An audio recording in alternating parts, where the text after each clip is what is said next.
On a dark New Hampshire road, a young woman stood beside her wrecked car and begged a stranger not to call the police.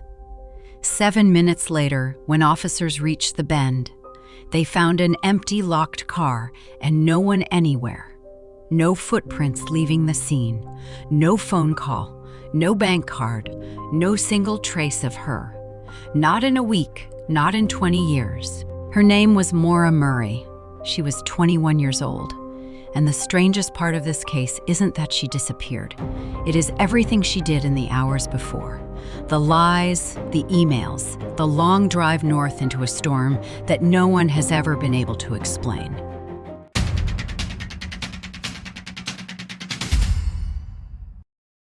Maura Murray grew up in Massachusetts, one of 5 children, the kind of student teachers remembered. She ran track, and she was fast enough to earn a place at West Point, the United States Military Academy, one of the hardest schools in the country to get into. She spent 3 semesters there, then left and transferred to the University of Massachusetts at Amherst, where she was training to become a nurse. By February of 2004, she was 21, with a boyfriend she'd met at West Point, a part-time job, and a family who adored her. She was close to her father, Fred, close enough that he was helping her shop for a used car and that the two of them had spent the weekend before together. She had a boyfriend back at West Point. She had a graduation to finish, a career picked out, people counting the months until she'd be a nurse. From the outside, her life looked steady, ordinary, the life of a young woman with a plan. But in the first week of February, something inside that steady life began to come apart, and the people closest to her would only understand how far it had gone after she was already missing. It started on the night of February 5th. Maura was working a security shift on campus when she took a phone call from her sister. Whatever was said on the other end, a coworker found her afterward completely shut down, staring unresponsive, as if something had emptied out of her. She had to be walked back and sent home. No one has ever said publicly what that call was about. 3 nights later, just after 2 in the morning, she crashed her father's car into a guardrail on a Massachusetts highway. Around $10,000 in damage. She wasn't badly hurt. A passing driver gave her a ride. She told her father she had hit something in the road. It was the second time in a matter of days that her steady life had cracked open in the dark. Then came February 9th. That afternoon, Maura emailed her professors and her work supervisor. She told them there had been a death in her family, that she would be gone for a week, and she asked for their understanding. There had been no death. No one in her family had died. The email was a lie, and it was the first move in a single afternoon that no one has ever been able to fully explain. Classes were canceled that day for a snowstorm. Sometime after 3 in the afternoon, Maura left her dorm in her black Saturn. On her computer, investigators later found searches for directions to the Berkshires and to Burlington, Vermont. She had even called about renting a condo up in Bartlett, New Hampshire, though the owner didn't remember the call. At 3:40, a bank camera recorded her at an ATM taking out $280, most of the money she had. She was alone. A few minutes later, she stopped at a liquor store and bought about $40 of alcohol, a box of wine, some liquor, vodka. She picked up accident. Report forms for the crash 3 nights before. Small, ordinary errands, stacked into the front of a day that made no sense. At 4:37 in the afternoon, she checked her voicemail. That is the last confirmed moment anyone can place Maura Murray with certainty. She did not tell a single person where she was going. She pointed her car north toward the mountains, into the dark and the falling snow alone. 3 hours later, that drive would end against a tree on a road she had no known reason to be on.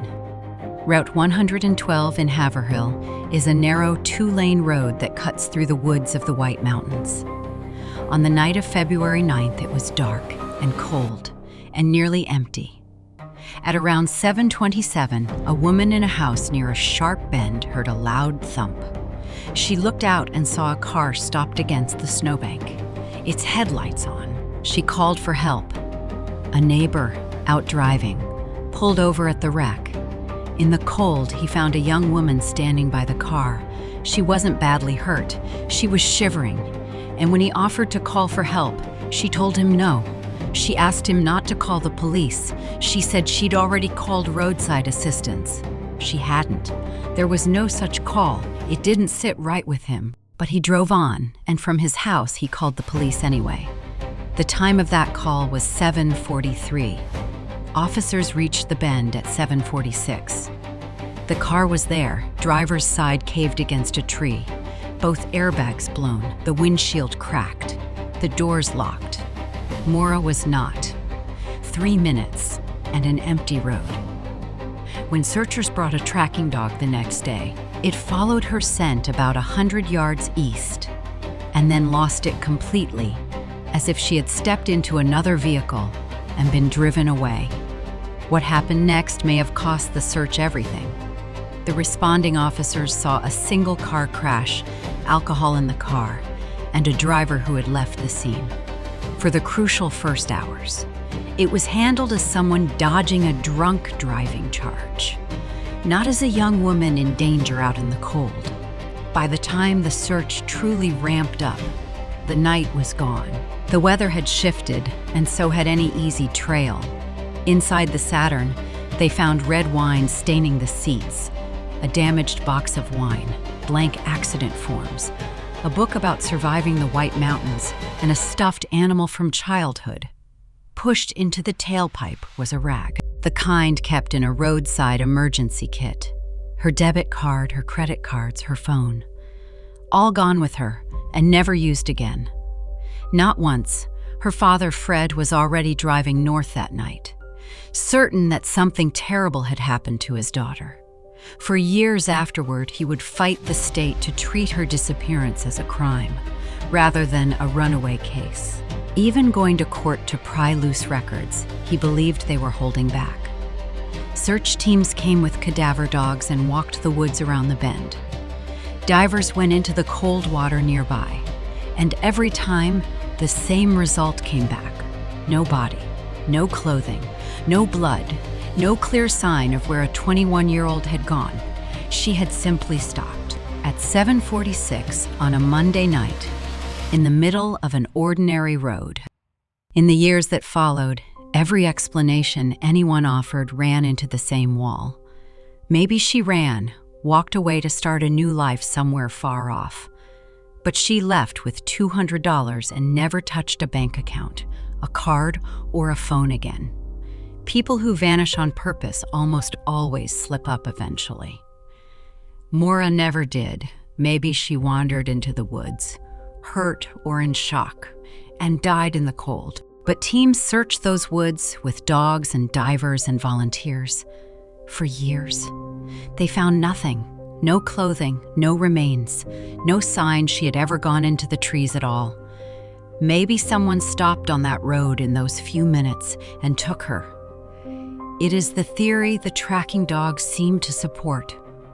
But in 20 years, no one has ever been charged. And every person investigators looked at was ruled out and cleared. 3 possibilities. Each one collapses on a single stubborn fact. And that is exactly why this case refused to die. Maura disappeared on February 9, 2004, 5 days after a website called Facebook first went online.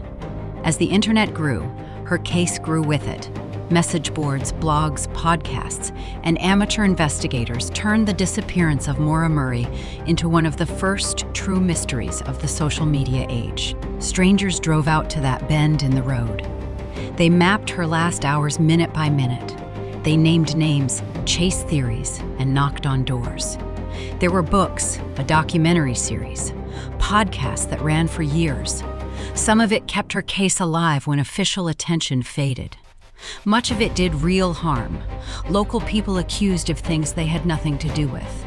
A family forced to relive the worst night of their lives in public over and over. Her sister, Julie, who has fought for answers for 2 decades, would later say that parts of that crowd had distorted, monetized, and capitalized on her family's tragedy. And after all of it, all the attention, all the theories, not one of them ever found what happened to Maura. Officially, the case never closed. In 2009, it was taken up by New Hampshire's newly formed cold case unit and treated as a suspicious disappearance, a possible homicide. Leads came in, and one after another they were chased down, and one after another they led nowhere. In 2021, bone fragments turned up on a mountain not far away. For a few weeks, the family braced themselves for the worst. The tests came back, not Maura. In 2022, state police entered her case into the FBI's national database, and federal agents joined the search. Investigators dug through wooded ground in the small towns of Llandaff and Easton, following a tip, a theory, a hope. Each search ended the same way the last one had. 20 years of searching, and the ground kept giving back the same answer. Nothing. On the 20th anniversary, in February of 2024, the New Hampshire Attorney General's office released a new image, an age progression photo built by the FBI of what Maura Murray might look like now, in her 40s. A face for a woman no one has seen in 2 decades. A face that may belong to no one at all. That same anniversary, her family released a podcast of their own, their voices, their version, an attempt to take the story back from the strangers who had spent 20 years arguing over it. Her father still drives the roads. Her sister still asks the questions. The cold case unit still says the file is active, that new technology is being brought to old evidence. And the road is still there. The same sharp bend, the same trees. The place where a 21-year-old stood in the cold, told a stranger not to call for help, and then stepped out of the world entirely. Somewhere, there is an answer to where Maura Murray went in those 7 minutes. After 20 years, the only thing anyone knows for certain is that she has never been found.